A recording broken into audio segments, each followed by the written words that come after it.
and gentlemen, my name is Nick Cavalli.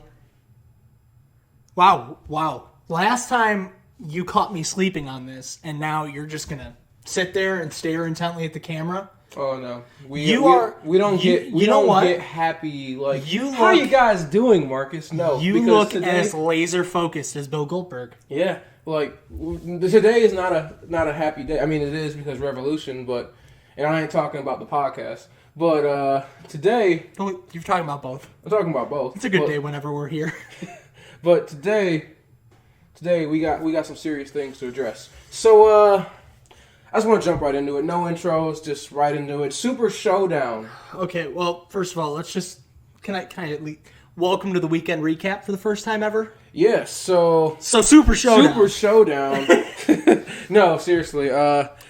This is something that we said we're going to try something new. It's going to basically be like a...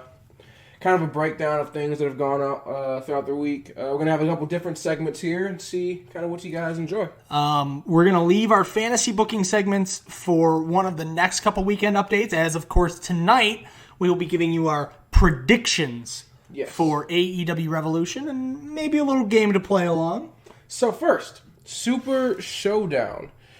I don't even know what to make of this. This was terrible. It was awful. It was horrific. It was so bad. Taker came back. Yeah, Undertaker. So, I don't want to break down each match. I don't even want to talk about each match because, I mean, it's not important. Literally just give them the winners of these matches. What's kind of cool was, the two-weight trophy gauntlet match wasn't bad. The prestigious two-weight trophy gauntlet match. It wasn't bad. They pushed R-Truth way farther than I thought he was going to. Bro, Truth is so over in Saudi Arabia. It's the most beautiful thing I've ever seen. Like, they need to book him like that back home now. Now, the strange thing was that what happened with Andrade, which you can kind of see that the punishment's probably carrying over a little bit more than the suspension entails. So, I hope this isn't the downward spiral of the career of Andrade, but it sure looks that way. Don't do drugs, kids. Yeah, and then just when you think all hope is lost because your boy R-Truth's going to win the whole thing, yeah, of course. What do you mean all hope is lost? I was rooting for R-Truth. So AJ Styles, ever the opportunist there, puts an end to that, and then... It's going to be AJ versus Rey Mysterio. I was really looking forward to that. Boyka! And no. 619! No Rey Mysterio. And the OC's beating the living hell out of him in the back. And then we get the return of the Phenom. Goom. And my man pulled a straight John Cena burial type as he one choke slam. Yep. And that's it. Walks out, doesn't even take his coat off. No. Doesn't take his hat off. Nothing. Choke slam. Yep. Into the tombstone style pin. Mm-hmm. He didn't even pin the dude. He full on folded his arms for a 3 count on a choke slam. Yep. So, granted, AJ being AJ sold the hell out of it. Oh yeah. And you can't sit here and say that like, I don't want to see this now because I part like the kid in me, the childhood kid in me wants to see AJ versus Undertaker. At the same time, man, I don't know. I'm kind of tired of them wheeling Taker out every major pay-per-view. I'm not. You know what upsets me, actually, is that instead of wheeling him out for cool pay-per-views in the U.S., they're like, here's a Saudi show, here's an Australian show. But the problem is it's part of the reason is that he can't really go anymore. And I'm sorry, but I don't think AJ Taker is going to be a great match at WrestleMania. It's just not. I hope to God you're wrong, but the likelihood is that I'm probably right. And the theme for this pay-per-view is like with what happens with Undertaker. It's going to be old superstars, the old guard, burying the newer, younger talent. And it starts with The Undertaker and AJ Styles, and it continues on to our next match. Well, this is the thing. As an isolated event, Undertaker beating AJ Styles doesn't bother me. But him beating AJ Styles in this event where really you could say 3 other matches, Miz and Morrison went over too. I don't know if I'd consider that the old guard beating the new guard. Well, no, but I mean, again, you can say Kofi Kingston's been in the company for like almost 11 years. Miz, Over 11 years. Miz and Morrison haven't held the tag titles in 11 years. Yeah, so Morrison's also been gone. So you can't really call that old guard versus new guard. That's old guard versus old guard. Kofi was around when Miz and Morrison were around. Big E wasn't. Okay, Xavier wasn't. Xavier wasn't in the match. Well, yeah, because he's rest dead. in peace. Yeah, so I don't know. I don't see that as old versus new. I just see that as them capitalizing on the opportunity to put it on a rather hot stable of Miz and Morrison. So that's fine. That's not like the old veteran coming in to bury the new talent. Plus, New Day have been pushed enough, so let's bury that narrative now. And speaking of burying, Brock Lesnar versus King Ricochet. And he doesn't look like so much of a king after this match, right? Well, I mean, what did you expect? It's Brock and Ricochet. Yeah, this was literally what everyone thought it was going to be. It was going to be an absolute burial. Ricochet lasted all of 5 minutes. Yeah, it was quicker than I thought. Yeah, they didn't even do the thing that they did with AJ Styles or D-Bry where, like, it was a good match. It was just Brock destroying Ricochet. F5, Suplex City. Like, it wasn't close. Did Ricochet even get, he got, a couple, 2 moves in? Like, it was terrible. It wasn't a good match at all. And, again, it's another instance of the old guy burying the new guy. Not like anyone expected anything different. Again, it's like the Taker match. Like, in a vacuum, maybe it's not as bad. But when you compile that with what happened before and then what's going to happen next, it's just bad. I'm jumping straight into what we need to talk about. King Corbin and Roman Reigns? Oh, no. We're jumping Bailey right and Naomi into in catsuits. Well, actually, let's, real quick, shout out to the women on this pay-per-view. Yeah, for putting up with the ridiculousness that is having to fight a women's match in Saudi Arabia. Yeah, you could tell they were definitely restricted on physically on what they could do, but... Oh, and they had to be dying in those things. Yeah, but still, like, massive shout out to you guys. You guys are breaking down barriers and kicking down doors every year, so massive props to you guys. But now we get into what had the internet literally ready to, like, riot the other day, and that was Goldberg versus The Fiend. Fiend got, like, no offense in except the mandible claw. Yep. 2.5 minute match. Yeah, Fiend buried by Goldberg. Because, I mean... Entrance aside, that's not the point of this. The point is the fact that Goldberg buried The Fiend. One of the hottest talents in WWE today, and he just got absolutely eradicated by like a 53-year-old man who's coming back for some cheap pops and a little bit of money. Yep. Like, blood money, nonetheless. Blood money, yes. It's absolutely atrocious. It's ridiculous. The fact that WWE clearly does not care about the future of its company. It doesn't care. It's probably, I mean... What does this serve to do? Like, we're trying to push for WrestleMania, but no one cares about Goldberg anymore. We had a discussion about how AEW is focusing on the future of their company, clearly with guys like MJF and Jungle Boy and Hangman.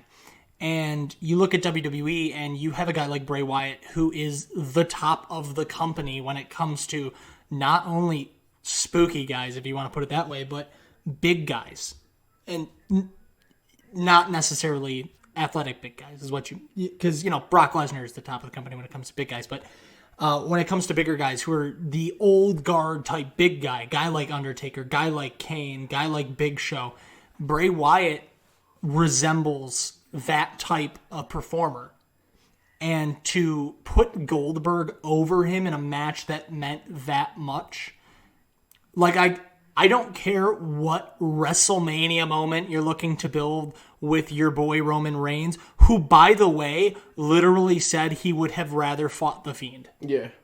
It's... Clearly they don't care, though. Vince doesn't care. Like, he's never cared. I mean, how many times do we see Bray Wyatt lose big matches? This was the first time in ever... Like, this Fiend gimmick was the first time we were seeing Bray Wyatt actually get pushed in big matches, actually winning matches on pay-per-views, and now I guess we're back to the status quo of no one cares about Bray Wyatt in WWE. It's just he goes out and he loses. I wouldn't be surprised if he loses to John Cena again at WrestleMania. You know what really makes me sad is he's so misused in WWE, but I don't know that he'd do any better anywhere else. Like, I know that normally I'm the guy who's all optimistic about, anybody could be successful in AEW, but, like, I don't know. He was handed this gimmick, but to be fair, he was handed a really awful gimmick that Vince was just trying to get laughs out of and turned it into one of the most over gimmicks of the year 2019, 2020. Because that's what Bray Wyatt does. He's a genius. Yeah, that's why I don't even know where you're going with the whole... I don't know, the gimmick that... It wouldn't be the gimmick, it'd be the person. He's a phenomenal wrestler, and he's a great creative mind. He's like the new Matt Hardy. But that's true. But the two gimmicks that he's really built on have been more or less written for him. He was given a general idea, and then he wrote everything else himself. He did everything else himself. He's been writing. Well, he said it. Look what happened when he was given no general idea. Well, Husky Harris. That actually was an idea given by WWE. Okay. That just like the rest of the cringy in NXT like reality star gimmicks that were given. Those were all created by WWE creative. Yes, but when Bray was asked about it, a lot of that gimmick is based off of his true personality. Yeah, because he's not exactly the like he's kind of a weird dude, and I mean he's a pretty shy fellow in real life. So I mean. Yeah. You give someone, hey, your gimmick is you're fat and you're shy. I mean, what are you supposed to do with that? Yeah, that's fair. So he wasn't given the proper chance to actually go out and shine on his own. And then once he actually was given two gimmicks that hey, it works, he showed you what he could do. And that's also 10 plus years ago where you had a young, fresh Bray Wyatt entering the company. Now you have a seasoned vet who's been in the business for over a decade now. I mean, I think trying to compare young, fresh rookie Bray Wyatt to seasoned vet, I mean, he'd do phenomenal on the indie scene. So, which I really hope he just leaves, honestly. Clearly they've shown they don't care about you. Yeah, just leave. He's got to go. Pull up Matt Hardy as soon as you can. Just get the hell out of Dodge because WWE isn't treating you fair, and it's a shame. It really is a shame. So that's all I care about Super Showdown. Nothing else matters. Theme, Old Guard buries the new young talent because money. We're not even the new match night or MVP. I don't care. No, this isn't even a review. This is just me ranting about how much I know, but had it not been this bad, I could have warranted just saying, hey, here's my MVP for the night, but who would it be, Goldberg? No. Just never. SmackDown was also a thing. Yeah, so on to SmackDown. Which is really only two things I care to talk about, but you're more than welcome. So we get Goldberg coming back to a chorus of boos. No one likes you, Goldberg, now. If at least at one point, people were acting like me, I was kind of excited for Goldberg. It was kind of cool to see him back, every once in a while, yada yada. But no one cares now. It's over. It's over. And then we get Roman Reigns coming out, and that leads to the "You both suck" chant. So, which I don't think Roman deserves the hate. I mean, he didn't want this match either. He's just kind of getting this forced upon him. He's literally said he'd rather have gone against The Fiend. Yeah, so and who wouldn't have wanted to see John Cena Goldberg? Exactly. So we're getting this. He's getting this forced upon him, like we're getting this forced upon us. Yeah. So I don't think the hate for Roman is justified. Truthfully, the hate for Goldberg isn't either. I mean, yeah, he came back for the money, but more or less this was Vince going, we're going to put the title on you so you can face Roman at WrestleMania. Yeah, but it's, I mean, he knew coming back, he's the big old, it's like Hulk Hogan, he knows what he's getting into. I have no doubt in my mind that this was probably something Goldberg wanted to do again anyway. He has no problem winning the title belt again. That's true. So, Roman comes out and he goes, I'm next. Cool. And that's it. That's the whole segment. And then the only other thing I cared about is the return of what WWE called they called him the GOAT, which just no, stop. Yeah, he's the GOAT. No, not at all. Cena, I love you. You're one of the greats, but you are definitely not the Greatest of all time. You're definitely not the GOAT. Not even in my top 5. So, not even in the top 10. So, let's just stop that conversation now. But John Cena comes out, and he cuts this impassioned promo about how, he's going to do the right thing. WrestleMania is to go on without him this year. He wants to push the younger talent. And he doesn't know when he's going to be back, so he's glad he can make this announcement in his hometown or home state because he's from West Newbury, but they're in Boston. And he's getting all emotional, and he turns to leave, and then here comes The Fiend. Yes, it's the rumored match. Fiend versus John Cena confirmed. Cena, you were just talking like 30 seconds ago how you didn't want to have a match at WrestleMania. You don't want to take spots away from the new young talent, and then you accept a match with The Fiend at WrestleMania. Who writes this garbage? This is terrible. This is so bad. Why do you think we don't review SmackDown anymore? It's not worth our time or your time or anyone's time. SmackDown is awful. Super Showdown was awful. The main roster is awful. Raw is like the only thing Borderline that awful. somewhat keeps me interested, and it's still bad. So I'm just excited to see how they write this storyline with Roman. Hopefully, they go at it as Roman's pissed off that Goldberg took an opportunity away from a young guy. He'll get pushed. Fans will cheer that. yeah, I hope that's. I mean, right now it kind of feels like fans are just like on the warpath, and This would be the easiest way to get people to cheer Roman. I hope, I don't think the hate is justified towards Roman. I just feel like everyone's just directing their hate at anything that moves at this point. So, hopefully, you can take advantage of the situation and get a little bit of momentum building towards your match at WrestleMania. Which, also, by the way, the hell did Roman do to get a match at WrestleMania for the championship? He beat Corbin a couple times, and all of a sudden he's the number 1 contender? Yeah, that's how that works. Yep, welcome to WWE. So, next segment. All right, well, without further ado, we have a guest. For the first time ever, we will invite someone to the third chair. All right, and with the next cut, he will appear in this seat. Hey, look at that. Ladies and gentlemen, for the first time ever, our friend Nick Austin. Not to be confused with Nick Cavalli. We're two different guys. Shocking as that may be. If you couldn't tell. Some people just don't understand. I don't get it. Pleasure to have you on the show. Thank you for having me, Marcus. That was A little awkward, yeah. I wasn't awkward. expecting the handshake across my face. okay. It works out. Don't touch me. So we're going to go ahead and give you guys some predictions for tonight's AEW Revolution. With an R. No W. No W. Pay-per-view live from Chicago, Illinois. We're going to start at the bottom of the card and work our way up. So our first match tonight is SCU, which will be Scorpio Sky and Frankie Kazarian representing, against The Dark Order, Evil Uno, and Stu Grayson. Who do you have, and possibly why? I mean, if you have a why. So, Nick, we'll start with you Oh, I was gonna start with you. Mark. as the guest. Yeah, that's fair. That's fair. By the way, a little background on our friend Nick Austin. He's not, super interesting. He's more like a lot of you guys. He just he's either a casual fan or he just knows basically next to nothing. So, this is going to be interesting.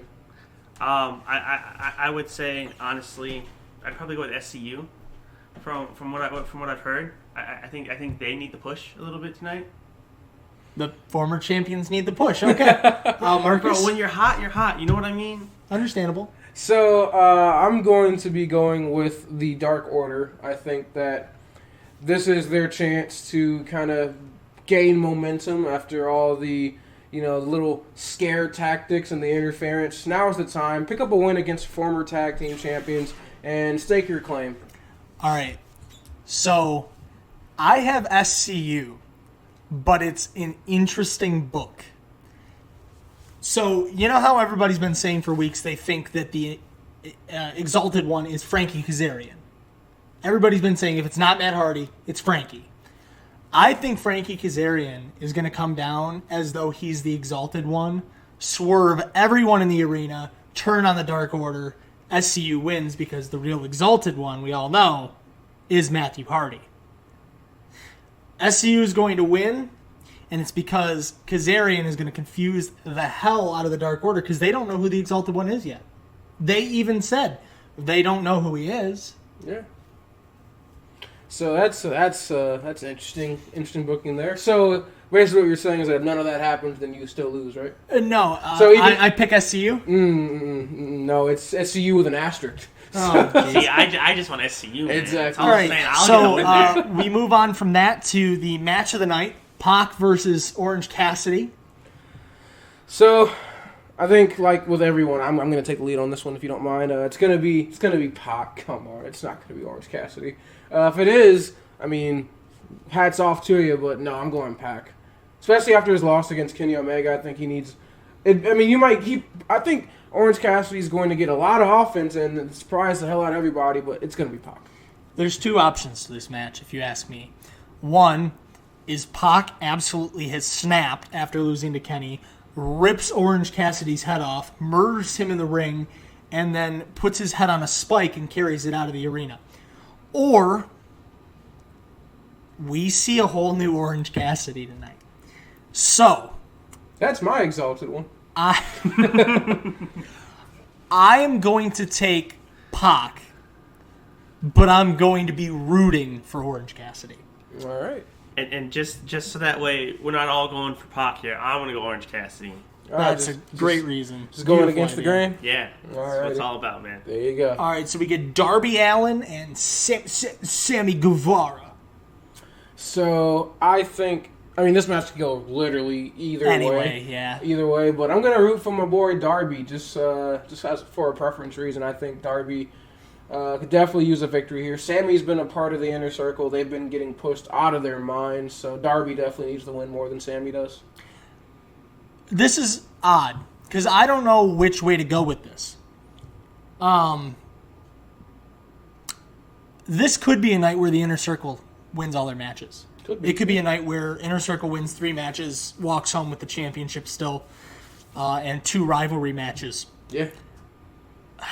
I think the fans in Chicago riot if Darby Allin loses. Oh yeah. I have to go with Darby Allin. I'm going to make that a third one there. I was going Darby Allin the whole time. All right. Well, then we'll start with you on this one. Jake Hager, the Big Hurt. Jack Swagger, for those of you who haven't paid any attention to wrestling, versus Dustin Rhodes. Ooh, I feel like that's going to be a close one. I think going back to what you're saying, they're either going to book it. They're going to book it 2 ways. They're going to book it to where Inner Circle wins their matches, or they don't. And so, with that being said, I think Jack Swagger is going to win it. Jake Hager, excuse me. Yes. I'm actually going to go with you on that. I think Jake Hager is going to get the win here, and it's not just because it's Dustin and he's unnecessarily in this business. Like, I love you, Dustin. You're great at what you do, but put over Jake Hager, please. Plus, he's undefeated in MMA. He's a certified badass. He's their Brock Lesnar. Guys, if we've learned anything from this past week, it's that you got to put over Dustin Rhodes, right? Come on. He's going to annihilate. No, what are we talking about here? Jake Hager is going to destroy Dustin Rhodes. It's not going to be. Yeah, remember this is AEW, not WWE. That's true. Jake Hager is going to absolutely obliterate Dustin Rhodes. We have not seen Jake Hager in a match. We haven't even barely seen Jake Hager get untapped. We've seen him in a couple brawl spots, but we don't know the full capabilities of Jake Hager in AEW. This is going to be very one-sided. We might even see the end of Dustin Rhodes here. Additional prediction, although this does not count, we're going to see quite a bit of blood in this match. Yes, we are. It's a Rhodes match, so of course there's going to be blood. Lean into the mic a little, kid. But I don't think it's going to be the end of Dustin Rhodes. I think that's a bold claim there. Yeah, I don't think this will be his retirement No, match. I'm not saying retire. I was. Oh, you mean okay? Yeah, that's fair. Okay, so then we have the AEW World Women's Championship, Women's World Championship. Nyla Rose, the champion, takes on challenger Chris Statlander. Marcus, I already know who you're picking, so... Yeah, it's Chris Statlander. Right, okay. No, it's not the freaky alien chick with the terrible gimmick. No, it's Nyla Rose 100 times to none. Why is this even a match? It's a match because I want Chris to win this. You got some. You're in the you're into the alien chicks there, Nick Austin. That's what it's all about, right there. There you go. Okay. Oh, you're not gonna give your prediction? That's what I'm turning to the mic for. Come on, rookie. Yeah, jeez. It's almost like you've never done this before. I really like Chris Statlander. I do, and I made that apparent. Someone has to. But she's not going over Nyla.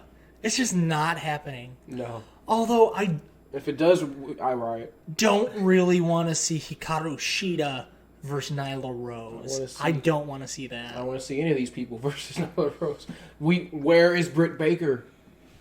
Where is Britt Baker? Where is Big Swole? What are you doing, AEW, with your women's division? All right. Fix it. So now we move on to the AEW World. What was that? Speak up. Britt Baker is busy fixing teeth, bro. Oh, Jesus. Oh, now I hit my head on the mic. Are you happy now? That was the goal. Move on to the AEW World Tag Team Championships. The champions, Hangman Adam Page, Kenny Omega, take on the Young Bucks. Oh, okay.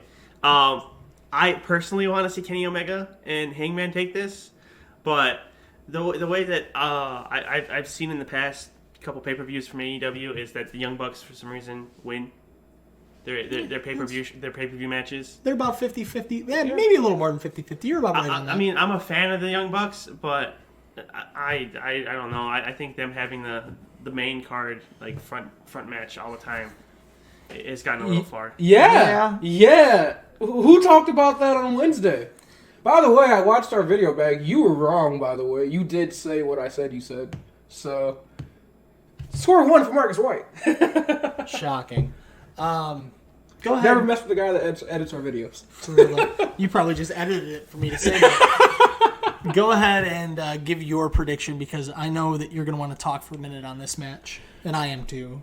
So, this, again, another match that could literally go either way, and I wouldn't be angry with either result because both tag teams benefit from winning this match, and neither tag team gets really hurt from a loss from this match.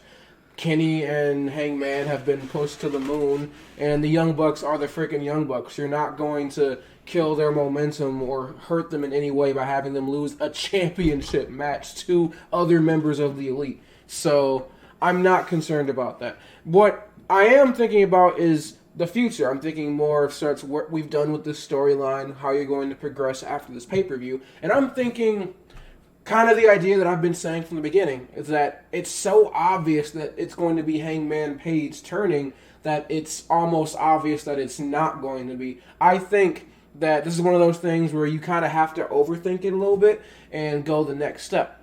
I think Hangman and Kenny are going to win this match. And I think it's going to be every bit the classic we expect it to be. But I think this loss for the Young Bucks pushes them over the edge. And we see that inevitable heel turn. After the match, we see a post-match attack by the Young Bucks onto Adam Page and Kenny Omega. That is my prediction for tonight. Okay, so if they don't attack him after the match, your prediction doesn't count, right? Yeah, just like what I did for you. I'm just So, Or I'll edit this to say, I think an attack is coming from the Young Bucks. Oh, of course, now you're changing it. No. Okay, I'm not even going to say it. We have personally talked about this a lot. Yes. And you know who I'm taking. The Young Bucks are winning this match. Mm-hmm. Hands down, Young Bucks are winning this match.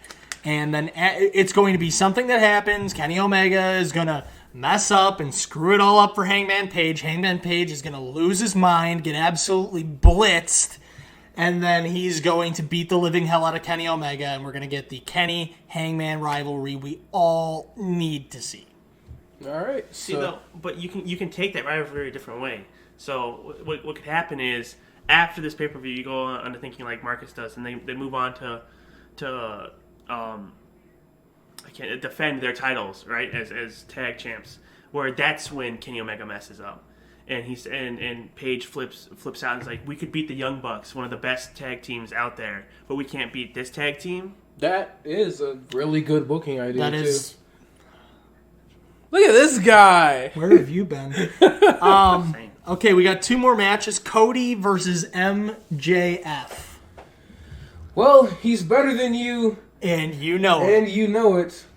But he's not tonight. I think it's going to be Wow. Cody. Okay, I thought we had both agreed that it was going to be Maxwell Jacob Friedman. Look, I so badly want to pick MJF because I know this is one of those things where I pick with my heart and not my brain because Because you love Cody. I just love this storyline that they've done with Cody. Every promo, every segment has just been just top tier because he's the best in the world at what he does.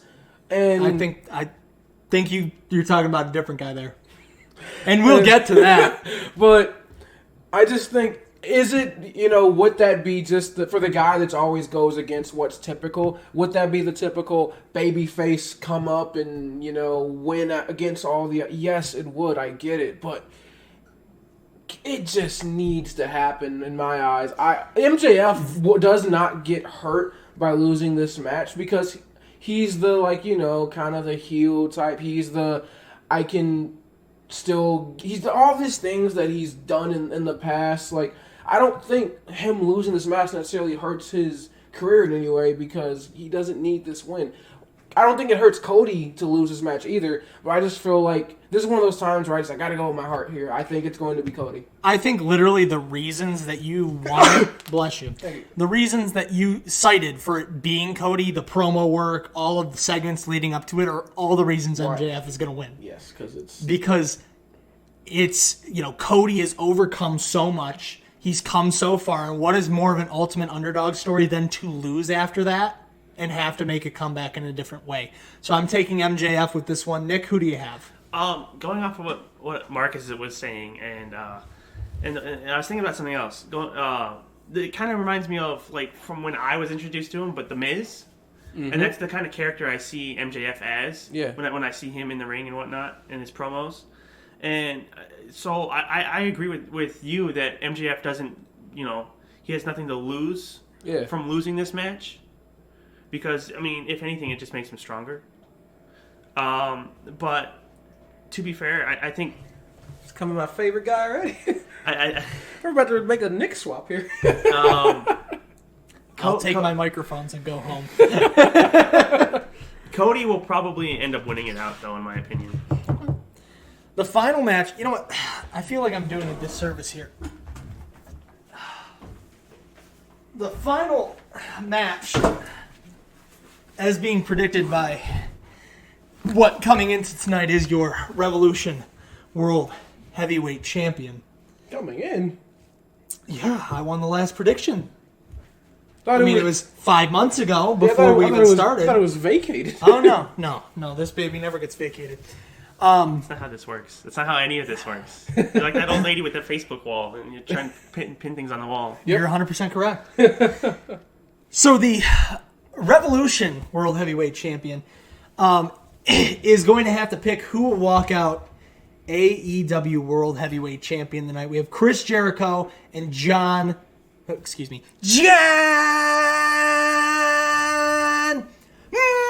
Moxley.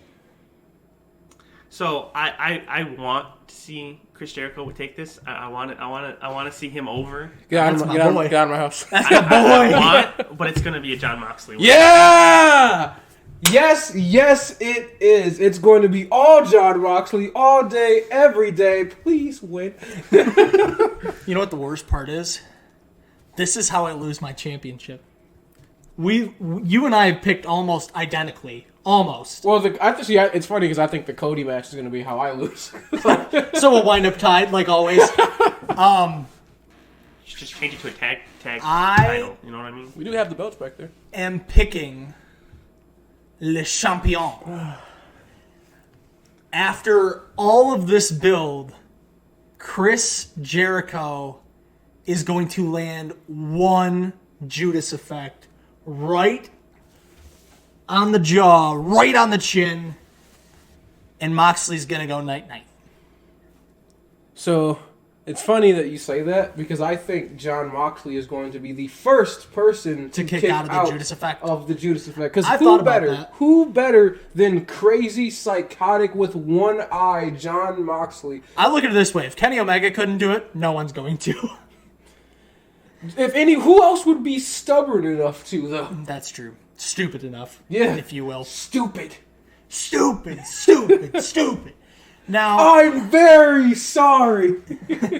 For those of you over the age of 21 in the United States, we do have a couple of quick little game rules for you if you'd like to follow along. And I've come up with a couple, and you guys are more than welcome to add a few.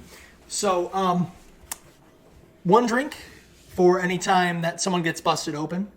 Is that a full drink or just a? It's just a drink. It's just a drink. Just a drink. Drink for any time somebody gets busted open. 2 drinks if it's a Rhodes. 1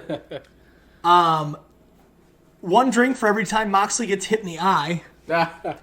And, of course, the traditional one that is done throughout pretty much every wrestling channel, down your drink for any surprise returns or surprise debuts.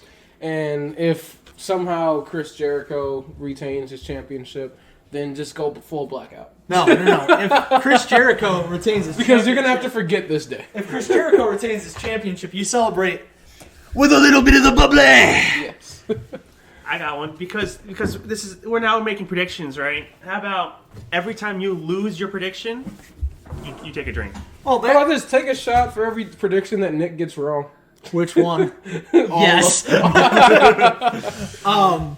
See, that's fun for us, and that'll make our review so much more fun to watch. But what about the people at home? You got to give something for them. They're drinking along with us. Because why not make your own predictions? What losers? I mean, that's what I would be doing, but what losers? I know. All right, so you have our predictions. You have the very hastily thrown together last-second rules for a drinking game. Only if you were over the age of 21 in the United States. I don't know what drinking ages are. 19 in Canada. I don't know. What's the one in Egypt? Because don't we have viewers from Egypt or something? Yeah, we have a viewer in Egypt. We got, I think, one guy in Japan. So shout out to you guys. Yeah, to if you can even understand. I don't know. I would assume you're English speakers. That's probably why you're watching English reviews of wrestling. And we love you all. We love you very much. Whatever your drinking age is, if you're over it, feel free to drink along with us. We all know the Wrevolution is worldwide, baby. Yeah. God, you sound like Jericho. Why don't you like him?